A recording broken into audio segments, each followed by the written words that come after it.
Escuchar a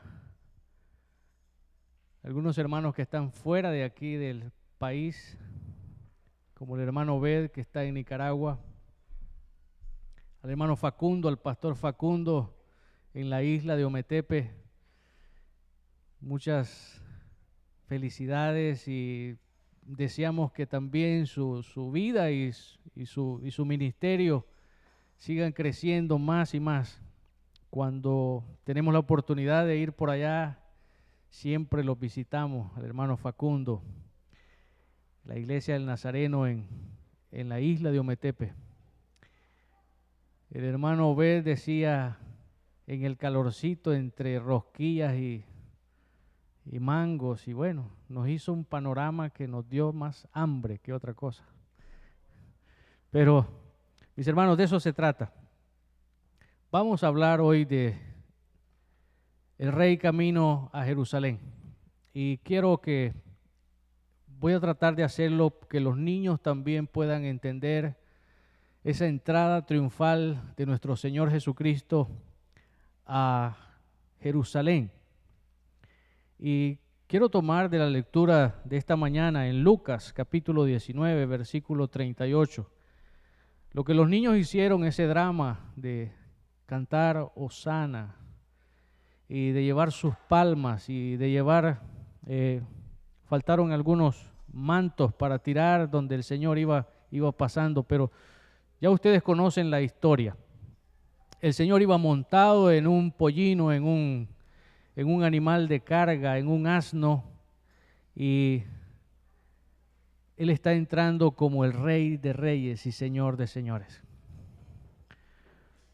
Pero vamos a leer esta porción en Lucas capítulo 19, versículo 38. La palabra del Señor dice, diciendo, bendito el Rey que viene en el nombre del Señor, paz en el cielo y gloria en las alturas. Vamos a orar. Amantísimo Padre Celestial, gracias te damos, oh Dios, por tu palabra. Gracias, Señor, porque reconocemos que tu palabra es poderosa, es ungida, es transformadora y a través de la obra del Espíritu Santo hace el efecto que sea necesario en cada uno de nuestros corazones. Padre, te alabamos y te damos toda gloria, Señor. Sé que un día entraste con poder y gloria, con autoridad a Jerusalén, pero algunos no te reconocieron, Señor. Entendemos que tu palabra no nos explica todo, Señor, pero había algo más, había un sacrificio que tenía por hacer en esta vida, en esta tierra, y es ahí donde entra el gran amor de Dios. Te alabamos y te damos toda gloria, Señor. Es en el nombre de Jesús que pedimos que tu palabra sea expresada de una manera sencilla y humilde, Señor, y que todos podamos ser edificados. En el nombre de Jesús, amén. Amén. Mi hermano, Dios se manifiesta de muchas maneras. Dios se manifiesta al mundo en la persona de Cristo y sabemos eso, el gran amor de Dios. De tal manera amó Dios al mundo que entregó a su Hijo unigénito para que todo aquel que crea en ¿quién? En Cristo, todo aquel que confiese que Jesucristo es el Hijo de Dios, todo aquel que cree no se pierda, mas tenga vida eterna. Hoy comienza la Pascua, hoy es el inicio de la Pascua, donde vamos a estar revisando las Escrituras y vamos a darnos cuenta qué fue lo que sucedió después de esa entrada triunfal del Señor a Jerusalén. Había regocijo en la gente, había una algarabía. Muchos tiraban palmas, tiraban mantos para que el Señor pasara sobre ellos. Había una algarabía. ¿Por qué? Porque ellos estaban reconociendo a Jesucristo como el Rey camino a Jerusalén. El Señor está entrando a Jerusalén. Y uno de los símbolos que podemos notar en esta lectura es de que Él va sentado, dice, en un pollino, en un animal de carga, en un asno. Mis hermanos, esos animales se usaban para la realeza, aunque usted no lo crea. eran usados para eso. ¿Y quién preparó eso? Dice la palabra que Él preparó, les dijo a sus discípulos, vayan a tal lugar, van a encontrar un animal que está amarrado. Y si el dueño les dice, ¿qué está pasando aquí? ¿Por qué están llevándose este animal? Díganle, el Señor lo necesita. Les dio autoridad. ¿Quién es el dueño del oro y de la plata? ¿No es nuestro Señor, el creador del cielo? El creador de todo. Él está disponiendo de lo suyo. Necesito este animal. Díganle que pronto, cuando ya terminemos el evento, lo vamos a regresar a su dueño. Y así fue. Mis hermanos, Dios se manifiesta al mundo en la persona de Cristo. Jesús vino al mundo dando luz para salvar a la humanidad, no para condenarla. El Señor ha venido a nuestras vidas para darnos salvación, para darnos vida eterna. No ha venido para condenarnos. Eso tiene que entender, cada uno de nosotros tiene que entender que el Señor ha venido para darnos vida y vida en abundancia. ¿Cuál es nuestra esperanza de vida eterna? Que un día vamos a estar con Él. Que así como Él fue resucitado al tercer día, también nosotros hemos de resucitar. El próximo domingo vamos a estar hablando de la resurrección de nuestro Señor Jesús. El viernes vamos a estar hablando de ese momento en que Él fue crucificado y que reconocemos las Escrituras en el Antiguo Testamento que fue así, de esa manera que sucedió, porque ya había sido profetizado. Mis hermanos, la entrada de Cristo a Jerusalén, narrada por los 4 evangelios que tenemos, narran esa entrada triunfal de Jesús a Jerusalén. Si usted mira en Mateo capítulo 21, ahí usted va a encontrar la entrada triunfal de nuestro Señor Jesucristo. Si usted va por Marcos en el capítulo 11, usted va a encontrar que habla de esa entrada triunfal de nuestro Señor. En Lucas lo tenemos en el capítulo 19. En Juan, el Evangelio de San Juan, está en el capítulo 12. Y todo esto tiene un profundo significado teológico, espiritual. Tenemos que entender, tenemos que ver que es en la obra perfecta de Dios, Dios está trabajando en nuestras vidas. Esto no es algo que se inventó, es que el pecado comenzó a abundar y ha abundado siempre, pero la gracia de Dios era necesario a través de que Cristo Jesús padeciera, de que Cristo Jesús tomara la posición nuestra. Nosotros somos pecadores. Nosotros hemos hecho cosas que delante de Dios el Señor no las puede perdonar. Pero necesitábamos ser redimidos. Necesitábamos ser redimidos. Y eso es lo que viene a hacer Jesús a nuestras vidas. ¿Qué dice David? Al Señor no le interesan nuestros sacrificios. Y no quiere decir que no los podemos hacer sacrificio, pero al Señor no le va a agradar, porque el único sacrificio que al Señor le agrada es el de su Hijo, es el de Cristo Jesús. Cristo Jesús es el Cordero de Dios que quita el pecado del mundo, que a través de su sangre preciosa derramada en el Calvario nosotros somos limpios de pecado. David dice, límpiame y seré más blanco que la nieve. Límpiame.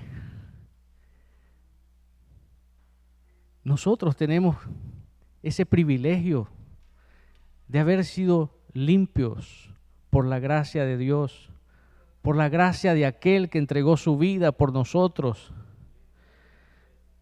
En ese momento en que el Señor entra a Jerusalén, hay una algarabía, hay un regocijo. Llegó el Rey, llegó el que nos va a liberar, el que nos va a liberar de la opresión. Ya aquí se acabaron los problemas. Eso era lo que la mayoría y las multitudes pensaban. Cristo nos va a liberar del yugo opresor de los romanos. Ya no vamos a tener ese problema. Pero Jesús venía con otra finalidad. Era redimir a su pueblo. Que pudiéramos tener una comunión genuina con Dios. Que podamos reconocer que Cristo es el Cordero de Dios. Mis hermanos, yo esta tarde quiero preguntarles si ustedes encuentran en la Biblia algo que se asemeje a lo que está sucediendo cuando Jesús entra a Jerusalén. Las multitudes están deseosas de ser libres de un yugo opresor. En el Antiguo Testamento tenemos algo bien interesante, y es cuando David trae el arca del pacto a Sión. ¿Qué sucedió ahí? Ahí había una algarabía, había un gozo. Hasta el mismo David tenía un gozo, ¿se recuerdan? Que se fue despojando de su ropa, danzando, y aún su esposa dijo: ¿cómo puede ser que el rey haga esto? ¿Se recuerdan? Mis hermanos, Segunda de Samuel. Cuando David llevó el arca de la alianza a Jerusalén, sucedieron varios eventos bien marcados en ese tiempo. Una de las cosas fue que él trató de llevar el arca del pacto y en el primer intento él fracasó. ¿Por qué fracasó? Porque él no había revisado, él tenía una emoción: voy a recuperar el arca, la voy a traer a Sión, la voy a traer a Jerusalén y luego vamos a restablecer el pacto que Dios ha hecho con nosotros, que no nos va a dejar, que esta arca va a estar siempre como señal de que Dios está con nosotros.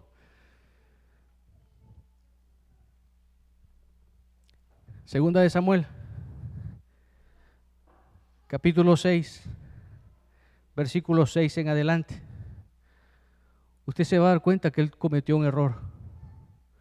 Y no quiere decir que él no le dio lo mejor al Señor. Sí, él pensó: voy a conseguir una carreta y que sea nueva, porque para el Señor lo mejor.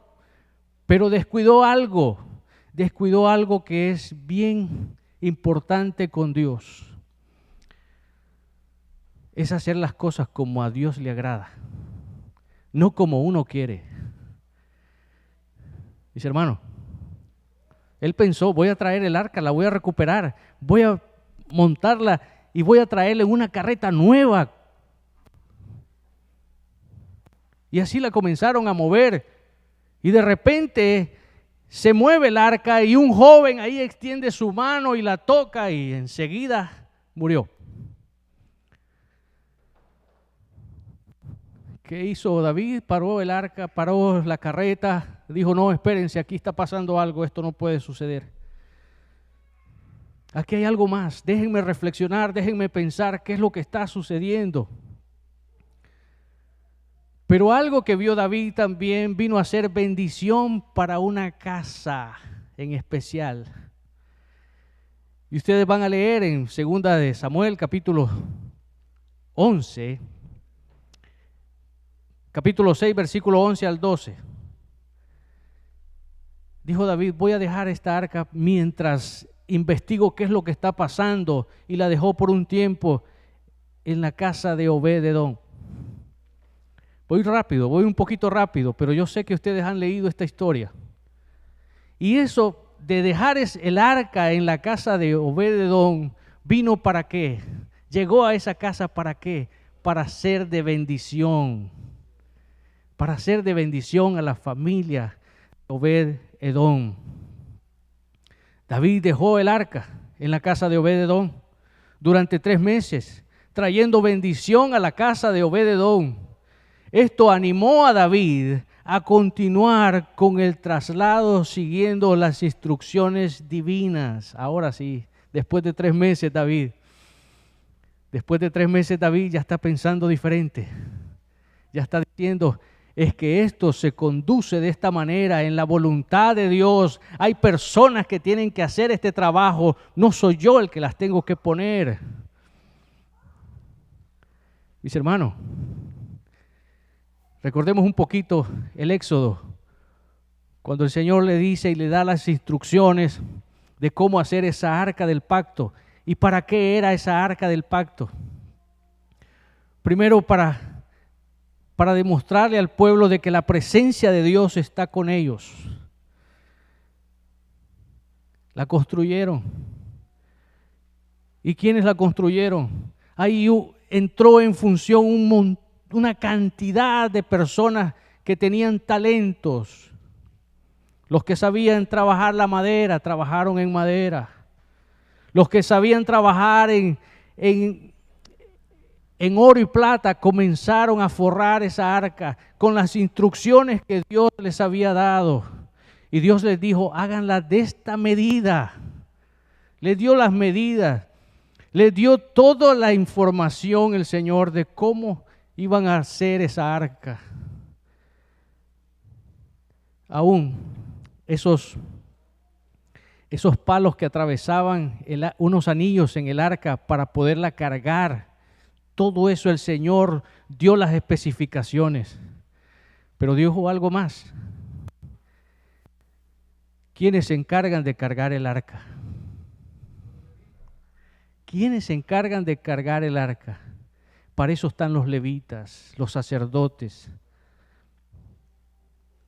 Ahí está. Entonces ahora usted puede estar tomando nota de lo que yo estoy diciendo cuando David cometió un error de llevar una carreta para subir el arca y llevarla a Sión. Pero después de 3 meses, después de haber sido bendición para la casa de Obed-edom, él piensa diferente. Y ahora dice, es de esta forma que el Señor le agrada transportar el arca del pacto. Mis hermanos, hubo celebración. Cuando David llega, estamos 2 de Samuel 6, versículo 14 en adelante. David llevó el arca a Jerusalén con gran alegría, sacrificios. Usted va a leer ahí todo lo que él hizo, sacrificios, música. Él danzó con entusiasmo delante del Señor, vestido con un efod de lino, mostrando su devoción. Pero sin embargo, su esposa Mical lo despreció. Su esposa Mical lo despreció por considerar su comportamiento indigno. Dice la palabra del Señor, y vio al rey David que saltaba y danzaba delante de Jehová y le menospreció en su corazón. La alegría, la euforia que él llevaba, la adrenalina, podemos decir en este tiempo, la adrenalina que él tenía de saber de que iba a llevar el arca a Sión, a Jerusalén, y que eso simbolizaba que la relación de Dios y el hombre se estaba llegando de nuevo, que iba a haber reconciliación, porque eso es lo que significa el arca del pacto. ¿Y qué es lo que significa la entrada de Jesús a Jerusalén como Rey y Señor? Nuestra restauración. Él va a entrar a restaurar. Él entró a restaurar. Él entró a restaurar nuestras vidas. Había celebración. Quizás esta mujer pensaba en su corazón, ¿cómo es posible que el rey se despoje de sus vestiduras como forma de adoración a Dios? Pero David lo único que él deseaba hacer era agradar a Dios. Agradar a Dios. Mis hermanos, este evento fortaleció a Jerusalén con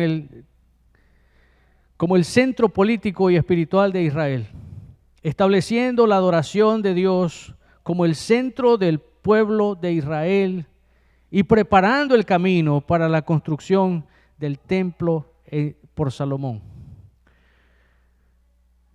Están restaurando lo que nosotros hoy en día necesitamos, confesar que Jesús es el Señor de nuestras vidas y vamos a ser restaurados.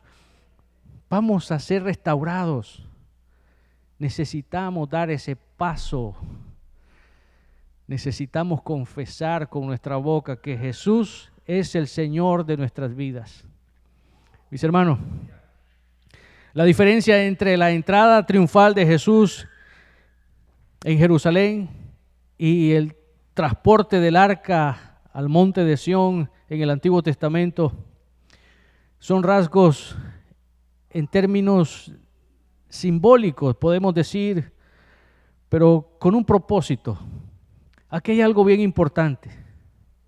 La entrada de Jesús representó humildad y cumplimiento mesiánico, montando en un pollino como señal de paz, cumpliendo la profecía de Zacarías 9:9. El arca del pacto simboliza la presencia divina en el pacto entre Dios y Israel, siendo un objeto sagrado que guía al pueblo y otorgaba bendición cuando le son fieles. Pero no solamente eso. La fidelidad, la obediencia, lo mismo que hoy en día el Señor nos pide a nosotros. Declaramos que Jesús es el Señor, pero no le somos fiel. Confesamos y declaramos que Jesús es el Señor, pero no le somos obedientes. Lo mismo sucedía en el Antiguo Testamento con el Arca del Pacto. No solamente era un símbolo de la presencia de Dios, sino que también se usaba como una estrategia militar. Mis hermanos, cuando tenían que pelear, el pueblo de Israel tenía que pelear, lo primero que iba al frente era el Arca del Pacto. Y luego su ejército. Y caminaban confiados, porque la presencia de Dios estaba con ellos. Mis hermanos, en el Antiguo Testamento, en el Éxodo, era de la misma forma. El pueblo se sentía confiado porque en el día estaba una columna de nube y en la noche una columna de fuego, como símbolo de que Dios estaba con ellos. Pero la misma situación, tenían que ser fieles para poder estar en la cobertura de Dios. Tenían que ser obedientes para estar en la cobertura de Dios. Y eso es lo que ahora nosotros no vemos. Yo digo, soy cristiano, ando una Biblia, saludo con bendición, pero no soy obediente a lo que la palabra dice. Pero no soy fiel a lo que Él dice. La palabra dice que nos amemos los unos a los otros. Eso dice. Y entonces, ¿por qué no somos obedientes? ¿Por qué no le somos fieles a la palabra de Dios? Sé santo porque yo soy santo en toda vuestra manera de vivir. No dice solamente en algunas cosas, dice en toda vuestra manera de vivir. Mis hermanos,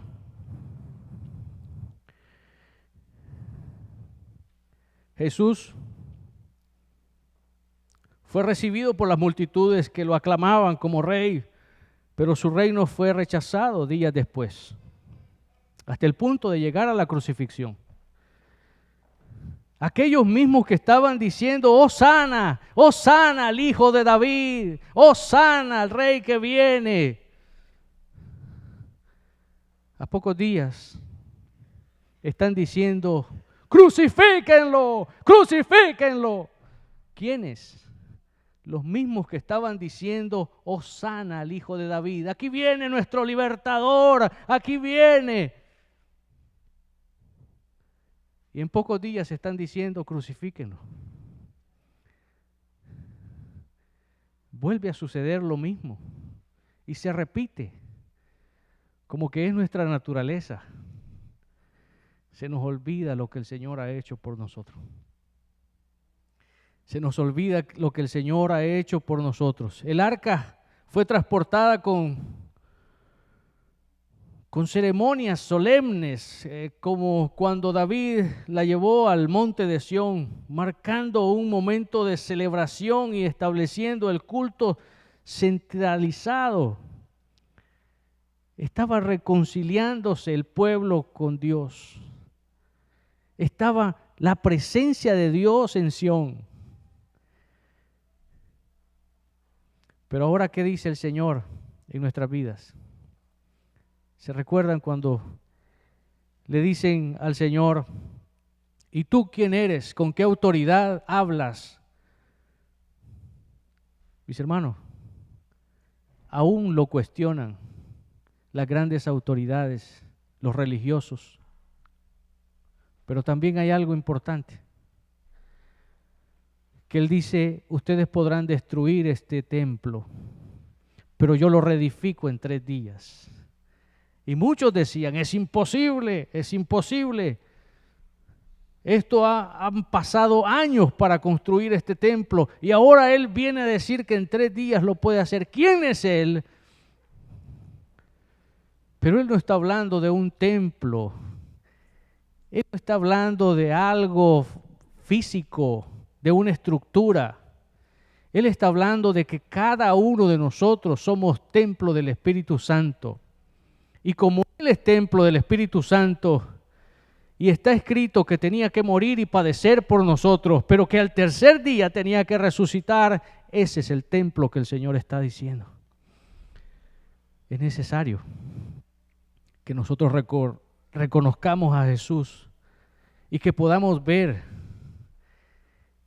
que habían tantas limitaciones en el Antiguo Testamento que el Señor vino y lo resolvió todo con su sacrificio. Aún el templo estaba dividido, el lugar santo y el lugar santísimo, donde usted ni yo podíamos entrar, pero gracias a Dios tenemos un sumo sacerdote que se compadece de nuestras debilidades y ese manto fue rasgado. Ahora tenemos un acceso directo a través de Cristo Jesús. Mis hermanos, cuando hablamos del Rey camino a Jerusalén, vemos la reacción de las multitudes. La gente aclaman a Jesús diciendo, Hosana, bendito el que viene en el nombre del Señor, reconociendo como hijo de David. Sin embargo, muchos esperaban un libertador político, un libertador que los sacara de ese yugo de opresión en el cual estaban. Pero mientras que Jesús venía a establecer un pacto, su reino espiritual, y que es tan simple, es basado en justicia, en amor y sacrificio. Eso fue lo que Él hizo. La entrada también es una declaración pública de su identidad mesiánica. Él es el Mesías. Él es el Mesías. En el Antiguo Testamento se les declaró a los padres, a los antiguos, pero ahora estuvo entre nosotros y nosotros no lo reconocimos. Aquellos que decían Hosana en un principio, después menos de una semana están diciendo crucifíquenlo, crucifíquenlo. Olvidándose de los milagros. El milagro que usted puede experimentar en su vida es el despertar cada día. Cada día nosotros tenemos un milagro. Es el despertar. Cuando usted se despierte, no diga, tengo que ir a trabajar, tengo que buscar comida, tengo que pagar la renta. No, usted diga, gracias, Señor. Gracias porque te ha dignado darme un día más de vida. Hermano, es así. Es así. En Guatemala hay una comunidad indígena que ellos cuando se van a despedir de una reunión por las noches, dicen permiso, voy a practicar la muerte. Van a dormir. Van a dormir. Así dicen en su idioma. Es una comunidad en Guatemala de indígenas. Voy a practicar la muerte. Nadie se asusta de los que ya saben porque ese es su lenguaje. Y ellos dicen, van a descansar. Pero si le ponemos un poquito de atención a esas palabras, tiene sentido. Cuando nosotros nos dormimos, claro, el cerebro no se desconecta, pero hay muchas partes en nuestro cuerpo que entran en relajación y no sienten. Pero si Dios lo quiere así, usted puede tener un sueño eterno. Pero cada día que nosotros despertamos, digámosle gracias, Señor. Gracias por la vida. Gracias porque hasta aquí has sido fiel. Una vez más el sol sale. Una vez más podemos ver esos ríos corriendo como un caudal hacia el mar. Sí saben que los ríos tienen un sentido, un único sentido. Todos van para el mar. Todos los ríos van para el mar. No salen del mar para otros lugares. Entonces, gracias al Señor por ello. Mis hermanos, la entrada también es una declaración pública de su identidad mesiánica. Las ramas de palma usadas para recibirlo simbolizan la victoria. Esas ramas que andaban los muchachos ahí simbolizan victoria. Pero su reinado apunta a una victoria sobre el pecado y la muerte mediante su sacrificio en la cruz. David, en un tiempo muy difícil, y voy terminando con esto, David en un tiempo muy difícil en su vida escribe el Salmo 51. No sé cuántos lo han leído. A mí me encanta ese salmo. Pero solamente quiero recordar cuando él aboga por perdón y reconciliación. Dice David en el versículo 16, porque no quiere sacrificio, que yo lo daría. No quieres holocaustos. Los sacrificios de Dios son el espíritu quebrantado. Oiga bien, eso es lo que le agrada al Señor. Un espíritu quebrantado, al corazón contrito y humillado, no desprecias tú, oh Dios. Qué lindo es el Señor. No importa lo que usted esté pasando, ahí está el Señor para consolarlo. Algunas veces usted no tiene palabras para decirle al Señor, pero doble sus rodillas o simplemente siéntese en un lugar y desconéctese y conéctese con el Señor. Desconéctese del mundo y conéctese con el Señor en silencio. Y usted verá cómo las cosas se van aclarando.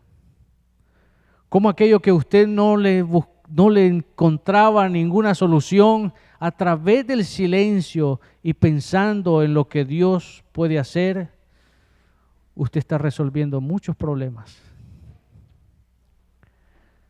Es la mano de Dios. Porque la palabra dice que algunas veces oramos, pero no sabemos orar. Algunas veces pedimos, pero no sabemos pedir. Pero gracias a Dios tenemos el Espíritu Santo que mora en nosotros y el Espíritu gime. El Espíritu mismo gime. Se conecta con el Señor, se conecta con Dios, se conecta con el Creador y entonces Él nos entiende. ¿Por qué? Porque Jesús pasó por aquí. Porque Jesús sabe de lo que tenemos necesidad. Porque Jesús fue a la cruz. En vez de ser nosotros crucificados, Él extendió sus manos, abrió sus manos, entregó su vida, derramó su sangre. Y por ningún momento dijo, ya no, basta, como nosotros, que apenas nos hacen una mala mirada y ya estamos diciendo, no, ya no voy más a esa iglesia, ya no quiero saber más de esa persona, me vio mal, no me saludó. A Jesús, ¿qué no le hicieron? Mas sin embargo, Él está en la cruz y le dice, Padre, he terminado mi carrera, he cumplido, aquí estoy, Señor. En el plan perfecto que tú tienes, hay muchos que te conocen y que van a seguir testificando de ti. Ahora te toca a ti, Señor, que cumplas lo que prometiste en la eternidad.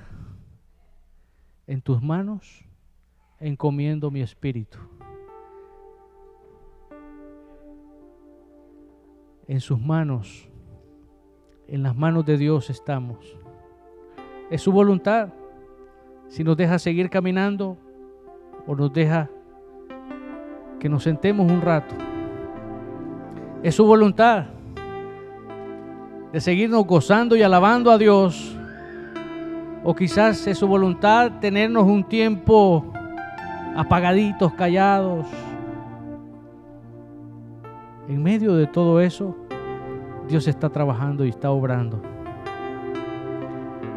El rey humilde, Jesús, entra a Jerusalén de forma humilde, montado en un pollino, en contraste con la imagen de un guerrero, de un rey poderoso. Él entró humilde. Él entró humilde. ¿Cómo entran los guerreros? Con sus cabalgaduras, revestidos con protecciones para la batalla, con una buena espada, quizás un buen arco, pero el Señor entró humilde. Él no iba a liberar a nadie de la opresión de un pueblo o de una dictadura. Él trae libertad a nuestras vidas. Él trae libertad a nuestros corazones. Él trae libertad para que le podamos adorar, para que podamos realmente decir, Padre, gracias, Señor. Tú eres lo máximo. La multitud esperaba un libertador, pero Jesús solamente traía salvación y vida eterna. Jesús ofrece la liberación de su pueblo. Jesús nos ha enseñado lo que es la verdad. Nos ha mostrado el camino y nos ha dado vida eterna. Pongámonos en pie, mis hermanos. Pongámonos en pie. Vamos a orar. El Evangelio de Juan nos recuerda el gran amor de Dios. Juan capítulo 3, en el capítulo 3, los versículos 17 y 18 nos muestran ese gran amor que tiene Dios para con nosotros. Porque no envió Dios a su Hijo al mundo para condenar al mundo, sino para que el mundo sea salvo por Él. ¿Lo entendió? Dios, nuestro Creador, porque usted no se ha creado usted solo, no nos hemos creado a nosotros mismos.